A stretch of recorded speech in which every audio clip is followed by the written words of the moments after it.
আল্লাহ তাআলা বলেন, মানুষের এমন পিপাসা, সারা দিন মাঠের মধ্যে ঘাটের মধ্যে কাজ করার কারণে কলিজাটা শুকিয়ে যায়, দিলটা ভেঙে পড়ে, মনে হয় যেন আর আমি রোজা থাকতে পারবো না, এমন ক্লান্ত হয়। যখনই বান্দা গোসল করার জন্য নামে, পানির মধ্যে ডানে পানি, পানি বামে পানি, উপরে পানি, নিচে পানি, সব জায়গায় পানি, কেউ দেখে না, কেউ দেখার মতন নাই, এই পানির মধ্যে কেউ নাই, বাবা নাই, মা নাই, এলাকার লোক নাই, কেউ নাই, কেউ নাই, কিন্তু বান্দা মুখের মধ্যে পানি চলে গিয়েছে, কিন্তু বান্দা গিলে নাই, কারণ আল্লাহ তাআলাকে ভয় করেছে বিদায় গিলে নাই। ঠিক নাকি?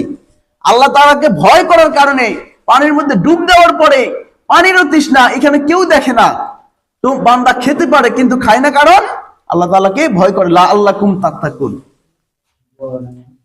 আল্লাহ তাআলা বলেন, এই ভয় যখন আমার জন্য পেয়েছো, তুমি গাছের আবডালে খেতে পারো, নদীর আবডালে খেতে পারো, ঘরের মধ্যে দরজা জানালা লাগানোর পরে কেউ নাই, কেউ দেখে না, ছেলে দেখে না, মেয়ে দেখে না, স্ত্রী দেখে না, কিন্তু ক্ষুধা তো লেগেছে, কিন্তু খায় না, কারণ আল্লাহ তাআলাকে ভয় করে। কাকে ভয় করে? আল্লাহ তাআলাকে ভয় করে। সেরকম ভাবে আল্লাহ তাআলা বলেন, তোমরা বান্দা এই রমজানের রোজা রাখার পরে শুধু সাহারি করেছো, সারা দিন ক্লান্ত থেকেছো, ইফতার করেছো, এইটাই শুধু রোজা না, তোমাদের রমজানের রোজা থাকতে হবে, এমন ভাবে থাকতে হবে, তোমার হাতের রোজা আছে, অঙ্গ প্রত্যঙ্গের রোজা আছে। এখন বলতে পারেন, হাতের রোজা কি, কানের রোজা কি, মুখের রোজা কি, চোখের রোজা কি, অঙ্গ প্রত্যঙ্গের রোজা কি, সেটা খুব স্যাম্পল ভাবেই বুঝতে পারেন। কানের রোজা হচ্ছে কান দ্বারা কোনো গীবত, শিকায়েত, খারাপ কথা শোনা যাবে না, গানের বাদ্য শোনা যাবে না। অঙ্গ প্রত্যঙ্গ দ্বারা, হাত দ্বারা মানুষকে অন্যায় ভাবে মারপিট করা যাবে না, কান দ্বারা খারাপ কিছু শোনা যাবে না, নাকের মাধ্যমে খারাপ নিকৃষ্ট ঘ্রাণ নেওয়া যাবে না, ব্রেনের মাধ্যমে আরেকজনের মাল সম্পদ ঠকাবেন কিভাবে, এইটাও ধারণ করা যাবে না। কিভাবে ইবাদত করতে হবে, এই ব্রেনের মাধ্যমে লাগাতে হবে, ব্রেন কাজে লাগাতে হবে। পায়ের রোজা হচ্ছে পাও দ্বারা কোনো খারাপ জায়গায় যাওয়া যাবে না, খারাপ কিছু করা যাবে না, এই প্রত্যেকটা বিষয় হচ্ছে রোজা। আল্লাহ তাআলা বলেন, এই রোজা যদি তুমি থাকতে পারো, এরকম ভাবে যদি জিহ্বা দিয়ে খারাপ কথা বললা না, মুখ দ্বারা খারাপ কথা বললা না, তাহলে মুখের রোজা হয়ে গেল। আর জিহ্বা দ্বারা যদি সারাদিন গীবত করো, শিকায়েত করো, খারাপ কথা বলো, তাহলে তোমার জিহ্বার রোজা শেষ, মুখের রোজা শেষ। আর যদি প্রত্যেকটা রোজা, ওই যে বললাম, নামাজের 10 ভাগের কেউ বা 1 ভাগ পায়, কেউ বা 5 ভাগের 1 ভাগ, এরকম ভাবে কেউ বা প্রত্যেকটা অঙ্কের রোজা হবে, আর কেউ বা 2টার 1টা হবে, কেউ বা 3টা, কেউ বা 5টা, এরকম। মুখের দ্বারা কোনো গীবত, শিকায়েত, অন্যায় কাজ করা যাবে না।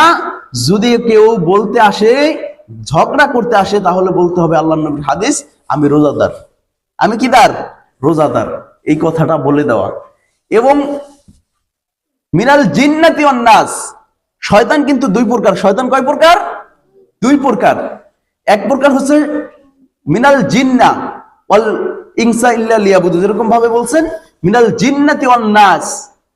জিন এবং ইনসান বলতে বোঝায়, ইনসান বলতে বোঝায় মানুষ, আর জিন বলতে জিন শয়তান, আর মানুষ বলতে মানুষ শয়তান। কয় প্রকার শয়তান? একটা হচ্ছে জিন শয়তান, একটা মানুষ শয়তান। জিন শয়তান আল্লাহ তাআলা এই রমজান মাসে বন্দি করে রাখে, আর মানুষ শয়তান কিন্তু বন্দি করে না। মানুষ শয়তান এই রমজান মাসে যে দেখবেন ঝগড়া করে, গীবত করে, শিকায়েত করে, সেটা বুঝবেন কি? মানুষ শয়তান। সেটা কি?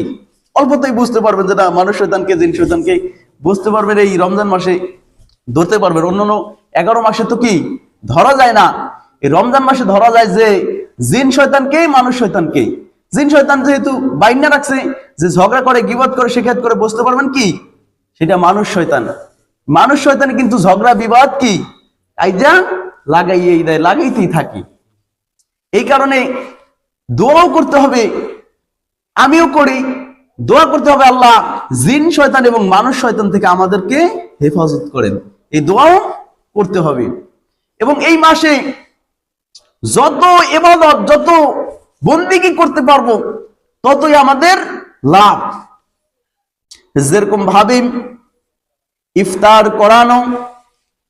হাদিস শরীফে আসছেন, আল্লাহ নবী সাল্লাল্লাহু আলাইহি সাল্লাম বললেন, ও সাহাবায়ে কেরাম, কেউ যদি কাউকে ইফতার করায় তার এত নেকি, অনেক নেকি। সাহাবারা বললেন, অনেক নেকি যেহেতু, কেউ কি কাউকে ইফতার করার সামর্থ্য রাখে নাকি? তখন সাহাবাদেরকে বললেন, ও সাহাবারা, সেটা হচ্ছে তুমি এক গ্লাস পানি ধারাও একজনকে ইফতার করাতে পারো। এক গ্লাস পানি ধারাও যদি একজনের এক গ্লাস পানি নাই, পানি দিয়ে ইফতার করানো হয়, অথবা একজনের খেজুর নাই, একজনের একটা খাবার নাই, খাবারের জন্য একটা কিছু দেওয়া হয়, আল্লাহ তাআলা ওইটার মাধ্যমে একটা কবুল রোজার সওয়াব তার আমলনামায় চলে যায়। বলুন না সুবহানাল্লাহ। এইখানে অনেক লোক আবার মানে এই বিষয়টার উপর অনেক লোক আবার বোঝেও না। সেটা হচ্ছে কি, কয় অনেকে অনেক সময় কয় মসজিদে ইফতার করবো না, বা একজনের সহযোগিতাও নেয় না। কি কারণে? কয় আমার রোজার সওয়াব কমে যাবে, আমি আপনার রোজা দিয়ে যদি ইফতার করি, আপনার খাবার, তাহলে আমার রোজায় মানে সারাদিন রোজা থেকে লাভ কি, আপনার এই সওয়াব দিয়ে দিয়া। তাহলে এটা হচ্ছে ভুল বিষয়। আপনি রোজা রাখলেন, আল্লাহর, এখন বলেন আল্লাহর ভান্ডে কোনো কমতি আছে? নাই।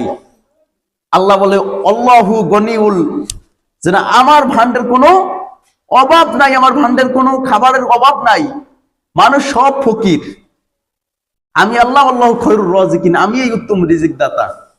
তো এখানে আপনি যদি একজনের ইফতার করেন, তার ভান্ডের, আল্লাহর ভান্ডের কোনো অভাব নাই, যেহেতু আল্লাহ তাআলা যেই বান্দা করাইছেন বা যে করছেন তাকে একটা স্পেশাল ভাবে তার আমলনামায় একটা রোজার সওয়াব চলিয়ে যাবে। কিন্তু যে রোজা খুলছেন আপনি, আপনার রোজায় কোনো কমতি হবে না।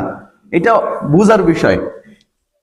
এবং এই রোজা প্রত্যেকটা বিষয় কিন্তু আমরা হয়তোবা উযু ভঙ্গের কারণ আর নামাজ ভঙ্গের কারণে জানি। এই ভঙ্গের মধ্যে অনেকটা বিষয় আছে, যেমন ঈমান ভঙ্গের কারণ আছে, রোজা ভঙ্গেরও কি কারণ আছে। তো রোজা ভঙ্গের কারণ কি? রোজা ভঙ্গের কারণ হচ্ছে যে না, দিনের বেলা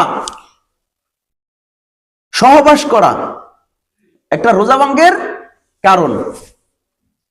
এবং এই যে যেমন আজকে সাহারির শেষ সময় গেছে কয়টা, 5:08।